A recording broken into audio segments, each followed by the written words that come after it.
Doctor Bhabendranath Saikia ছাৰৰ ছদ্মনাম। সাহিত্যৰ প্ৰায়কেইটা কোঠালিতে বিচৰণ কৰা ডক্টৰ ভৱেন্দ্ৰনাথ শইকীয়া ছাৰে সূক্ষ্ম মৌলিক চিন্তাৰে এলানি হাস্যব্যংগ মিশ্ৰিত ৰচনাও লিখিছিল। সেই ৰচনাসমূহ প্ৰান্তিক আৰু সাপ্তাহিক কাকত বুধবাৰৰ ভিন্ন সংখ্যাত প্ৰকাশ পাইছিল। গুৰুত্বপূৰ্ণ কথাটো হ'ল সেইসমূহ ৰচনা শইকীয়া ছাৰে নিজৰ নামত লিখা নাছিল। তাৰ কাৰণে তেখেতে সহায় লৈছিল কিছুমান আকৰ্ষণীয় ছদ্মনামৰ। তেখেতৰ দ্বাৰা সৰ্বাধিক ব্যৱহৃত ছদ্মনামটি আছিল সত্যপ্ৰিয় পাঠক, যিজন পাঠকৰ বাবে সত্য সদায় প্ৰিয়। এই ছদ্ম নামেৰে লিখা আটাইকেইটা লেখা প্ৰান্তিকৰ পাততে প্ৰকাশ পাইছিল। সেইসমূহৰ নাম এনেধৰণৰ: জয় জয় মই মই, কনফাৰেন্সৰ দোকান, নিতান্ত ঘৰুৱা, শেষ প্ৰস্তাৱ, আধুনিক তাঁতবাতি শিল্প, জীৱাশ্ম বা ফচিল, আৱিষ্কাৰৰ জননী, সোৱণশিৰিৰ চকুলো, লাই লফা লটং পটং, প্ৰিয়জনৰ গান শুনা যন্ত্ৰ, বৃদ্ধৰ বাণী, ঘূৰি ঘূৰি আকৌ, বুৰজোৱা, বলনাস্কিৰ চাকৰি কিয় গ'ল, জাতীয় জীৱনৰ ঘাইখুটি, শীতলা, ইনচাল্ট, সংসাৰ বিজ্ঞান, গৱেষণা আৰু প্ৰথম খণ্ডৰ ফলাফল, যোৱা 3 বছৰৰ দৰে আৰু বেয়া নহয় ভালেই।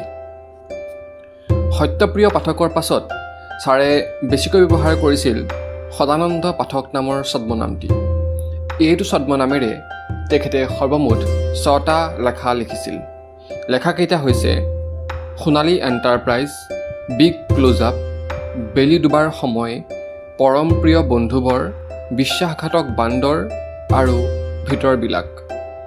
এইকেইটা লেখা প্ৰকাশ পাইছিল বুধবাৰত। সত্যপ্ৰিয় আৰু সদানন্দ পাঠকৰ উপৰিও ৰচনা লিখিবলৈ তেখেতে আন বহুকেইটা ছদ্মনামৰ সহায় লৈছিল। সেইসমূহ ৰচনা প্ৰান্তিকৰ পৃষ্ঠাতে ভিন ভিন সময়ত প্ৰকাশ পাইছিল।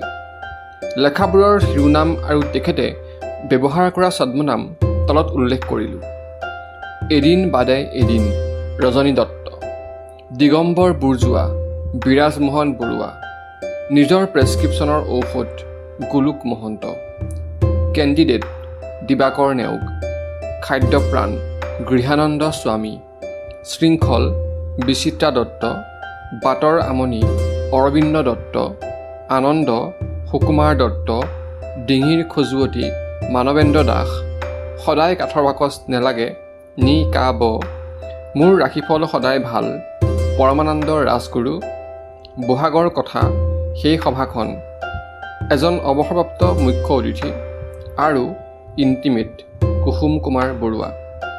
দেখা গ'ল এই 39টা লেখা লিখিবলৈ তেখেতে মুঠ 15টা ছদ্মনাম ব্যৱহাৰ কৰিছিল।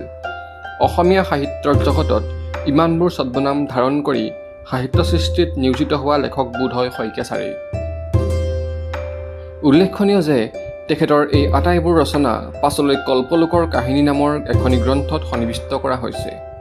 চৌপাশৰ সামাজিক সাংস্কৃতিক সমস্যাবোৰৰ পুনৰীক্ষণ, অসমীয়া মানুহৰ চৰিত্ৰৰ কিছুমান অবিচ্ছেদ্য দিশ উন্মোচন, প্ৰাত্যাহিকতাত সঘনাই মুখামুখি হোৱা বেমেজালিবোৰৰ পৰ্যবেক্ষণ ইত্যাদিয়ে হৈছে তেখেতৰ দ্বাৰা লিখিত এই ৰচনালানিৰ অন্তৰ্নিহিত তাৎপৰ্য।